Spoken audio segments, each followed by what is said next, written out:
New Thought Media Network.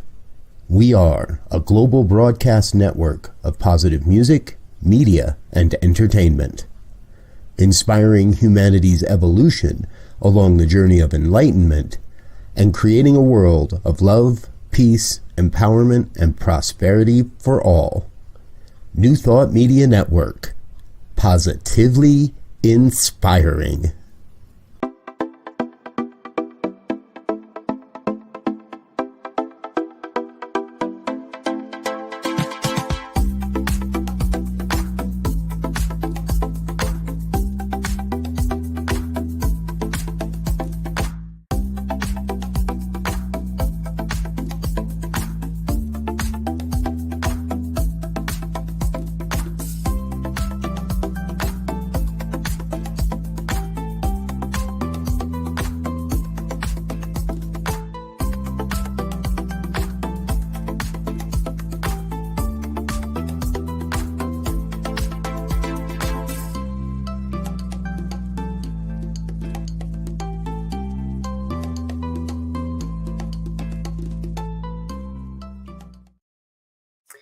Hello and welcome back to Global Focus Today. I am Reverend Dr. Sharri Johnson, your host, and today's guest is one of my favorite musicians of all time, Nimo Patel of Empty Hands Music. And you know how I like to tell you things about people that folks don't know. The cutest thing I know about Nimo Patel is that when he first heard Daniel Nahmod's CD Water, he listened to that CD and no other for a solid year. And then he improved it by getting together with Daniel and rewriting Planting Seeds, or re-recording Planting Seeds. So please help me welcome Nimo Patel of Empty Hands Music. Thank you so much for agreeing to be on with us. Of course. Thank you, Shay, for your warm welcome and the fun factoid. I have always collected pieces of information that nobody needed to know. It's sort of a hobby, you know. So I love it. I love what you do with the children and the dancing. I love to just go to your website and look. It always makes me smile. So tell us the name of your school and how it got started. Yeah. So we're talking across the world, right? You're in America. I'm in India right now. Which I love, the technology and all that it provides us to connect globally. And so I've been out here for over 15 years. And I was pulled here because a show that I saw once in 2002 when I was living in New York City called The Unity. It was a show that this nonprofit organization called Manav Sadhana, which means devotion to humanity. They brought 14 children from the slums of the city that I live in here, Ahmedabad, Gujarat, to perform a show on Mahatma Gandhi and Dr. Martin Luther King Jr.'s message of unity. And I was deeply moved. It was post 9/11. There was, obviously so many emotions running high at that time.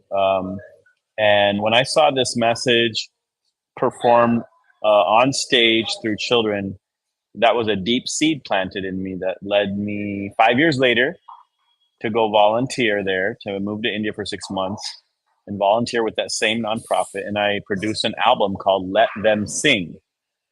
And I, worked with 5 children from Manav Sadhana every day for about 4 months. And then we eventually went into the studio and recorded their voices and their stories and their photos. And then we released that album as a gift to the world.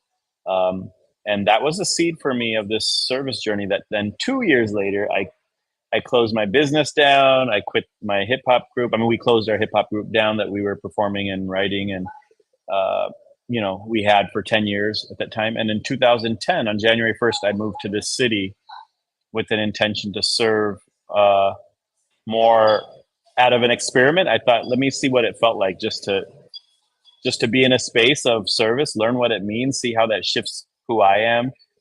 And believe it or not, that 1 year volunteer gig has now turned into over 15 years and I haven't stopped. And how many kids what's the mechanics of it? How does it work? Yeah, that's a great question. And the mechanics that I'll share are quite universal on planet Earth. When we talk about serving in the grassroots in super challenged communities, especially in developing countries, the mechanics is one, start with an intention to help a need that exists. And for us, it's going into communities that are deeply deprived. Typically, they're migrant communities, so communities of rural citizens, farmers that come to the city hoping to make an extra dollar, a rupee or dollar, or extra money, but because they don't have anything, they have to squat on land. Those squatted lands become what we see in Africa we call them townships, in India we call them slums, in South America we call them favelas, but they're basically squatted on lands that are challenged in many ways. There's no sanitation systems. They're highly densely populated. You know, everybody's manual or daily wagers, manual laborers or daily wagers, so living literally off the money they make that day to survive. And so those communities specifically need a lot of support, whether it's health, nutrition, education at the core for us. So what we do is we end up just working with, if we see a community in need and we have the resources, then we just start.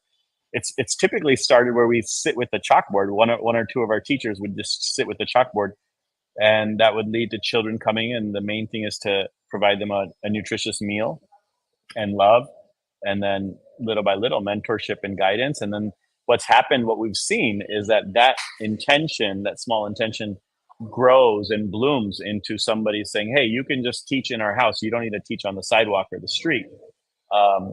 And then that grows into, like, one day a donor will come by and or volunteer, and then they'll be inspired, and they'll be like, hey, I want to raise funds for you guys to open a bigger center here. And then that would lead to what we have now, which is we have 7 community centers where we work with 2,000 kids daily across the city, using holistic education, nutrition, health, arts, sports, livelihood projects. We work with women, almost 1,200 women daily across the city, to empower and strengthen their lives.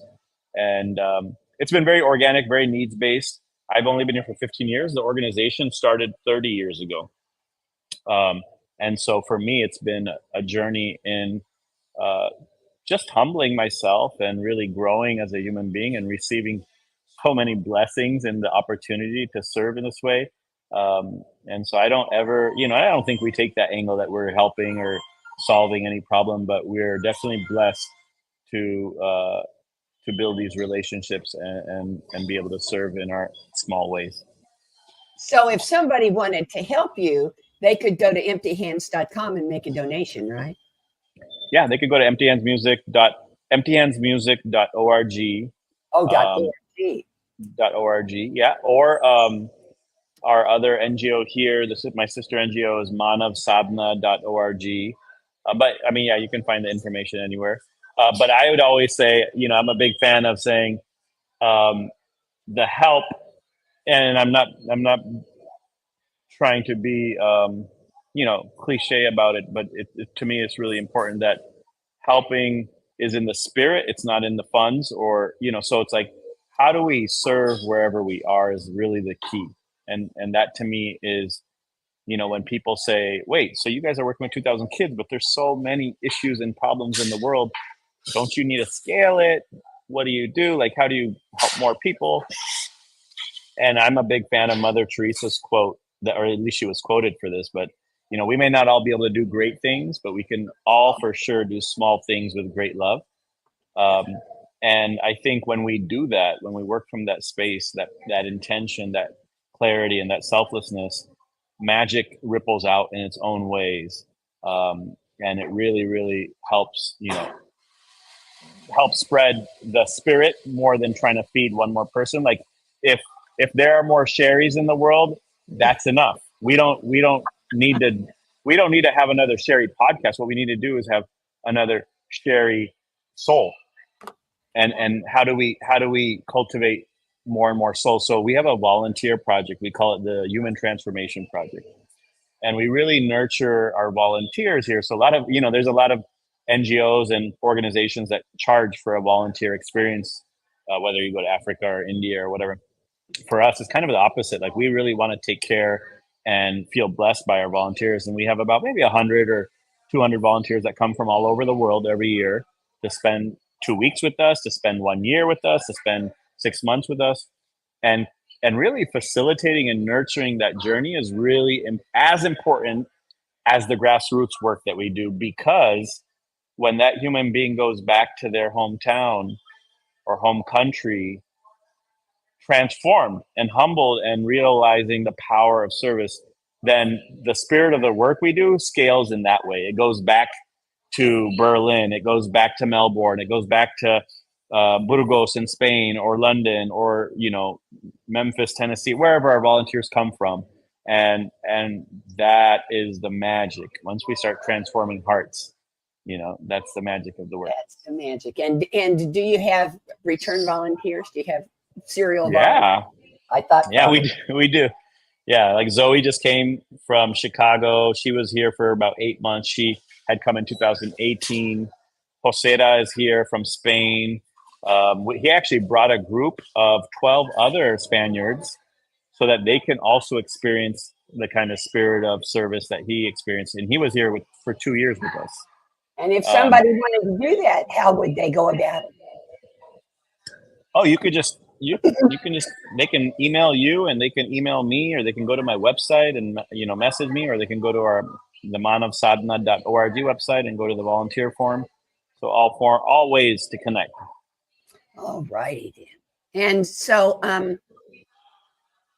we honor and appreciate and just really celebrate your volunteerism and the work that you do. But I want to talk about music now. Yeah, let's talk. Because you do music that, well, some folks sing with their voices and you sing with yourself. How did you get started? Because you don't just do music, you do music with a message. And the message is always, it vibrates, it resonates. Thank you, Sharri.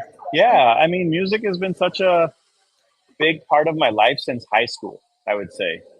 And I was really inspired by a musician named Tupac Shakur. And he was a pretty considered a gangster hip hop, West Coast gangster hip hop rap artist. But surprisingly enough, some of his messages are just so powerful. Like, he had this one song called Dear Mama, which was an ode to a mom who was unfortunately, she was drugged up. She went through so many challenges, but she still manifested to raise him in a way that gave him, the strength, the capacity to pursue a career in the arts. He's written songs on, on women empowerment. But then again, he's done all these other commercial and crazy songs also, which is very interesting. But he's a poet. He wrote a book called The Rose That Grew from Concrete. It was a book of all his poetry. But he inspired me when I was young because of how passionate he was about his poetry and how he wrote. And so it wasn't always about the message, even though there were many powerful messages he had. But there was also bad ones that I didn't really align with. But because of the idea of writing and sharing and expressing, in high school, I started doing that. You won't believe it, but my first song that I made a music video to was about calculus. I have a degree in math. I love calculus. There you go. I was really good at math after our AP calculus test. My teacher, Mr. Kohik, he was like, guys, we have about 1.5 months of extra time. You should take it to do something creative with the subject. And my friend John my friend John was like, dude, you should write a rap, because he knew I was writing poems and songs at the time. That you should write a rap and I'll help you shoot the video for it. And we shot a video for it. And I think it was this journey, Sharri, that of creating, sharing, and just realizing how it can touch people that inspired me to continue writing things that I connected to and that I believed in. And for the first, I would say, 10 years of my career, it was writing about my Indian American cultural heritage, right? Because I was born in America. I'm an American. My mom and dad were born in India, but they're immigrants.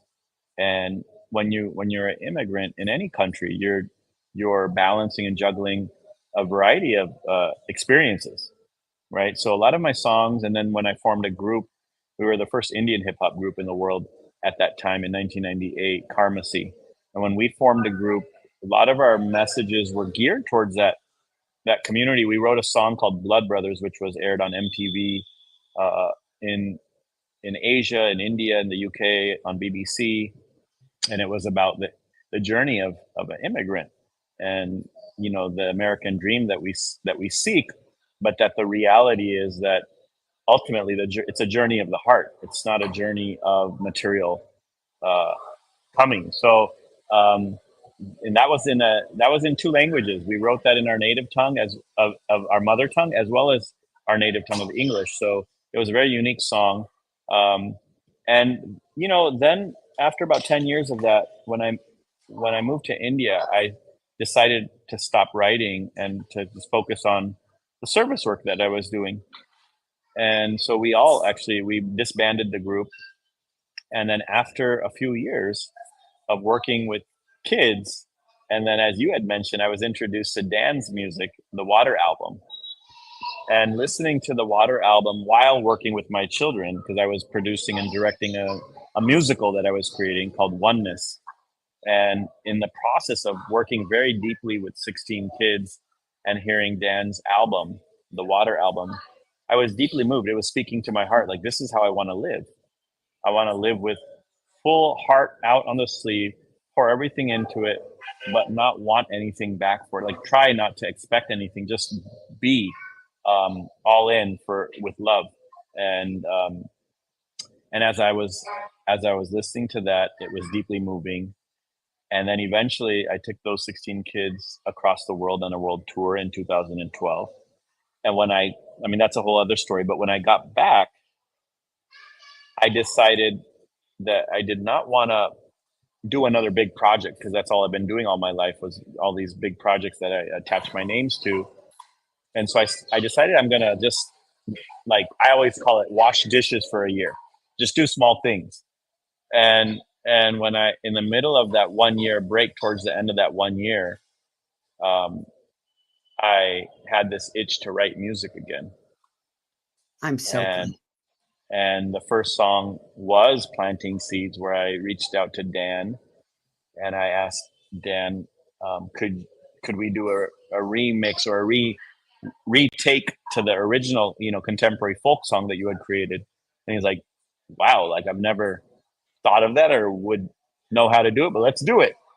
And that began kind of this journey in writing music that came from my heart, not to try to be an artist or entertainer, but just to, like, speak what's in the heart. And from there, the response to the songs that I started to create enabled me to just, create an umbrella platform called Empty Hands Music, which has become my platform to share that music freely without charging and gift it to the world. Well, one of the things I love about your music, hip hop in general, is that that it's dance. It's dance with words attached. Yeah. And that translates really well into the program that you did with the kids. I mean, it was phenomenal. It was just phenomenal. And there is a YouTube of that, isn't there? There's a way people can see that. Yeah, well, there's like a trailer of the two different shows that I've done. One was in 2012, one was in 2019. So yeah, people can just get a little taste of the process. And if they get a little taste, then they're going to show up at your door and say, "I want to follow you." And we're seeing anybody else welcome. Yeah. What's that? So yeah, I have these 5 questions that I ask all of my guests. Yeah. The first one is there anything that you want our viewers to know that I haven't asked you about? Ooh. No, I don't. I mean, I don't really. I'm not really here to spread a message of anything. But I think what I deeply believe in, to me, is all that I really care to share, which is like, how do we live from a space of being more kind and loving and understanding and tolerant. And I think, especially since we're talking to family in America right now, probably, um, as we move into these elections, to me, uh, one, how do we practice our collective responsibility of democracy, of respecting, of one, acting and voting, and two, respecting and being tolerant of everybody's beliefs and not mocking one another.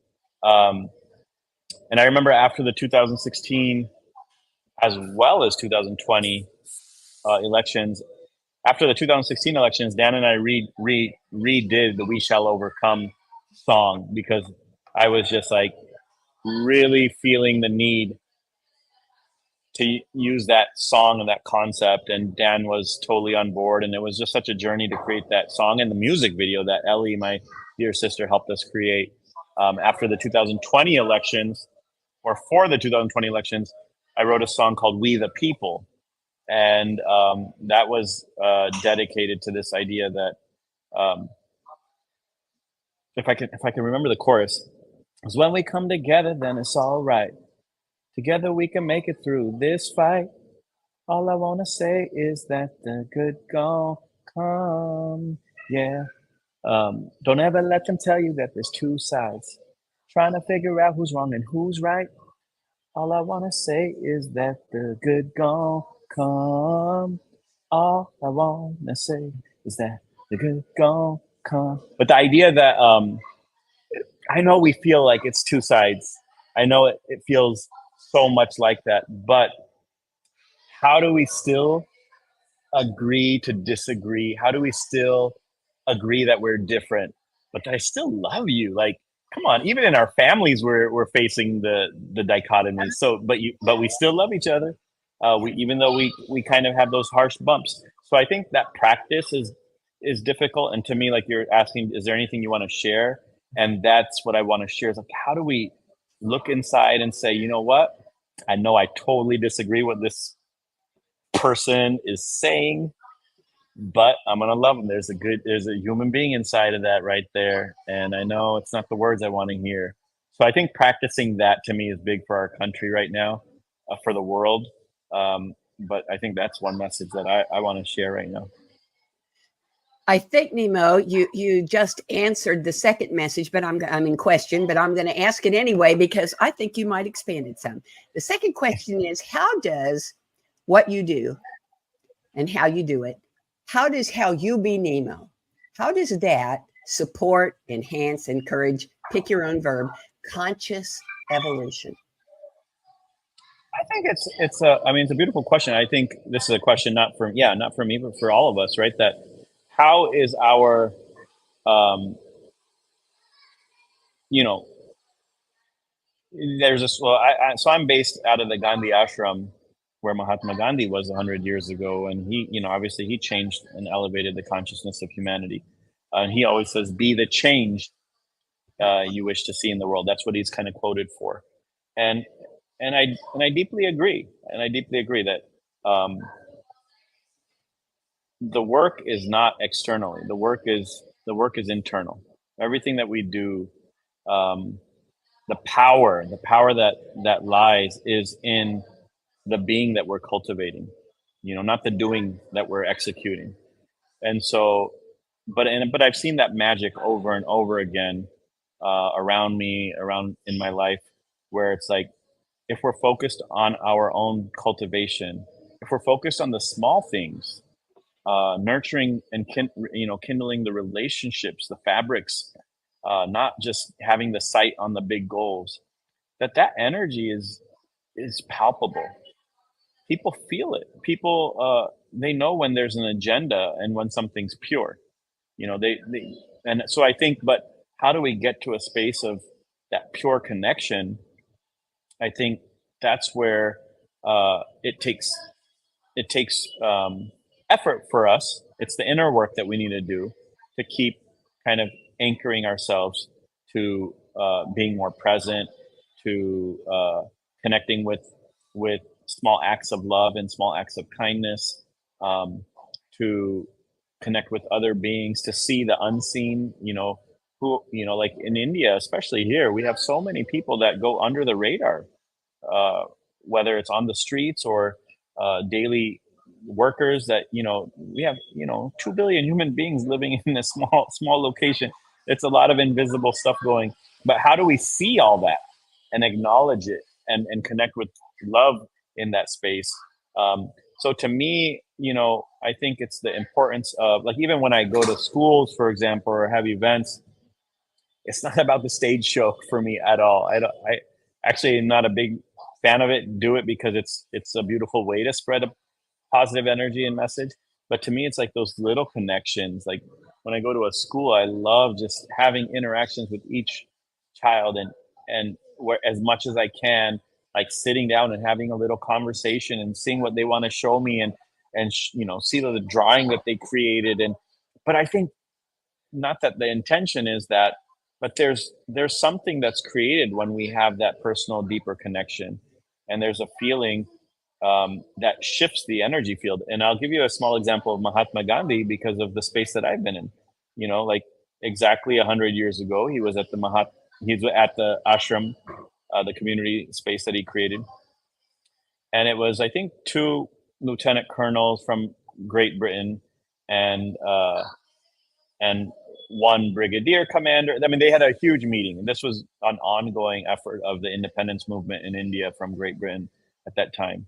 And so I think like 5 or 6 very, very high level, next to the Queen, type of organizers had come to India, and they came to visit Gandhi because they knew that he was the most respected lead of the movement. And in the middle, so imagine, right, the president of America is coming to your home, like that type of energy, right? How do we respond? How do you deal with it? What are the formalities? Mahatma Gandhi was a very simple soul, and he just had a loincloth, and he was just being himself. He had no other agenda except for fight for what was true and real. In the middle of this meeting, because the ashram that he had as his home was a very humble space, and there were ashram residents, and that was adults and kids. And there were 12 vows that you had to live by in order to live there. So one girl, in the middle of this political, what we would think of, and these days, as like a very serious, high security meeting, in the middle of this, a girl comes and says, Bapu. Bapu means father, father of the nation. People always called him Bapu. So Bapu, one of the goats had hurt its leg. And this was just a little girl in the ashram that was living there. She just knows Gandhi as Bapu, as the caretaker of the overall ashram. So she comes there, and she's in the middle of the meeting. She's like, Bapu, one of the goats have hurt its leg. We need you quickly to help.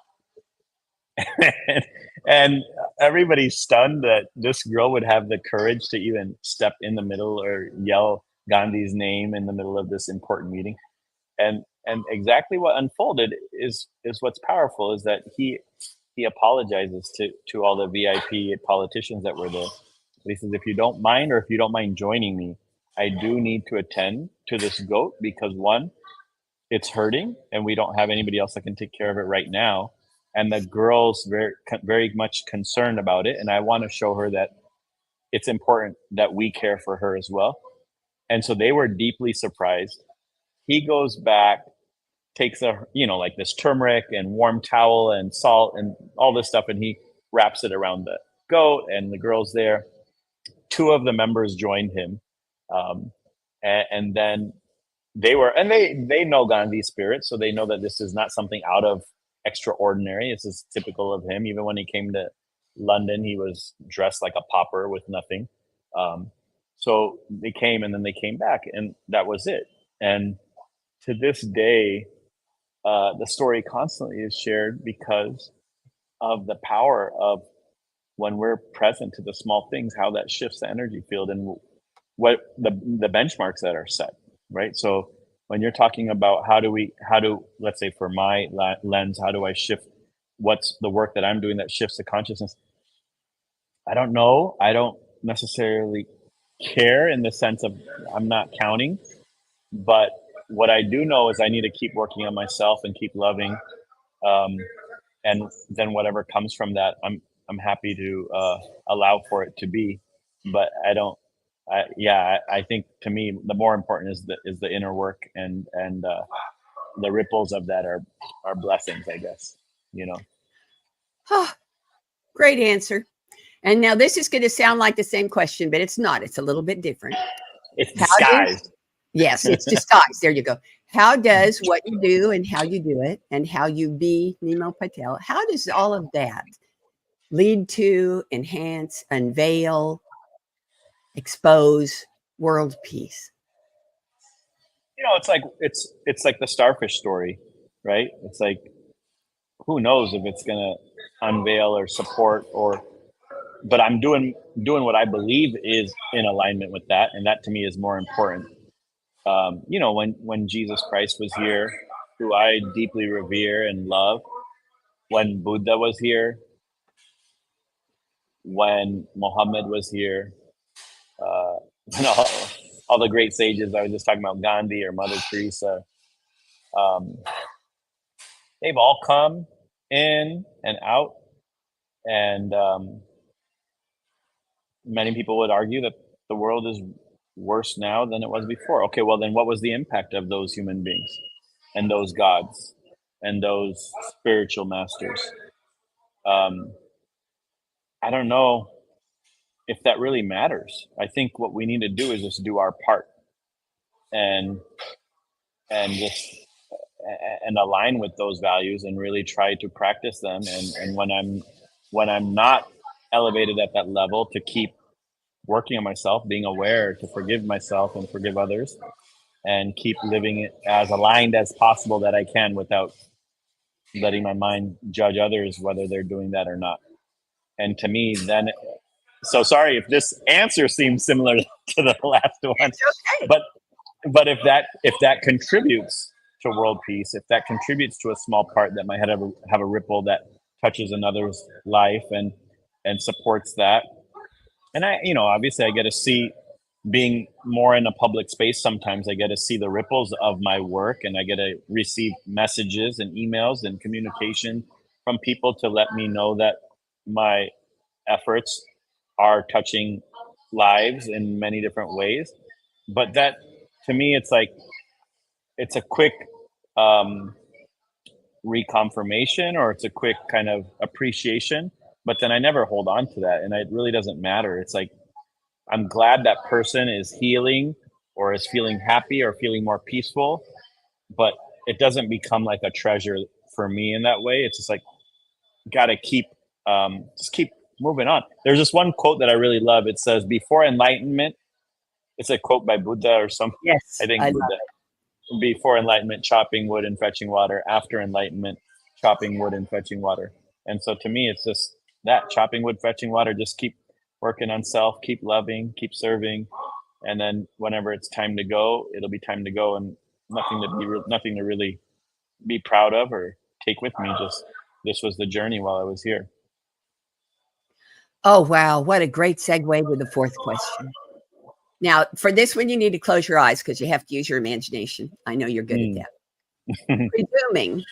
Presuming that everything goes exactly the way you want it to go, every detail, every event, every encounter, every relationship, every single thing goes exactly the way you want it to go. 10 years from now, what does Nimo Patel and Open Hands Music look like? How many years from now? 10.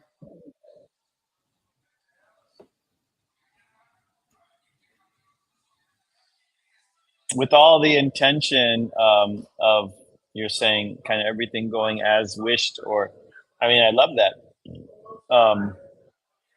The last show that I directed with our kids, where we brought them to America and to the UK in 2019, right before COVID, the show was about 50 years from now, there was not a recorded act of violence. And the grandchildren that were in the show that were talking to the grandmother, I mean, three of our kids that were acting, the show was a conversation between the grandmother and the grandchildren, explaining how we got here, because the kids were like, what is violence? I don't get it. Like, what do you mean there used to be violence? And the grandmother's like, oh yeah, there used to be a lot of different things. Let me share with you how we got here, right? So this idea of that type of planet where we would be in that space would be obviously what my heart and mind is feeling like. That would be the ideal space. And then where would I be, or where would Empty Hands Music be at that juncture? It would be, I guess it would be showing up in whatever way that nurtures and facilitates the spirit to continue in that way. For, it's not that we reach, like, it's like chopping wood and fetching water still. Like, it's not you reach there and it's going to stay there because now you can just do anything you want. It's a lot of work to then maintain a spirit of love and peace where there's no harm to one another, where our egos are constantly being checked. It's like, why don't teams win the Super Bowl 2 to 3 years in a row? Why aren't teams winning the World Series over and over again? Why isn't the same athlete winning gold medals over and over again? Because you could do it once, but it's not the easiest thing to maintain. Like, so to me, the gold medal of peace, or of a more sense of universal love on our planet, it's not a point where you reach and you're done. You have to maintain that spot. So I guess the goal of Empty Hands Music, or my own purpose, would continue to be the same, which is, how do we keep nurturing that fabric and make sure that fabric gets stronger and not taken for granted. Oh, that is so wonderful. Okay, here's the last question. Will you come back? Come back where? I'm here. This again. Will you come again? My next opening is August 5th of next year. Can I pencil you in? I'm in. All righty. Okay. Thank you so much. And You're welcome, dear. Our guest for next week is Lanita Mitchell Blackwell, who is an intuitive business coach, which is an interesting kind of ministry. And I know you're not going to want to miss it. So we'll see you then. In the meantime, have a great week. Have a great weekend. And remember that I love you. Bye-bye. Amazing. Amazing.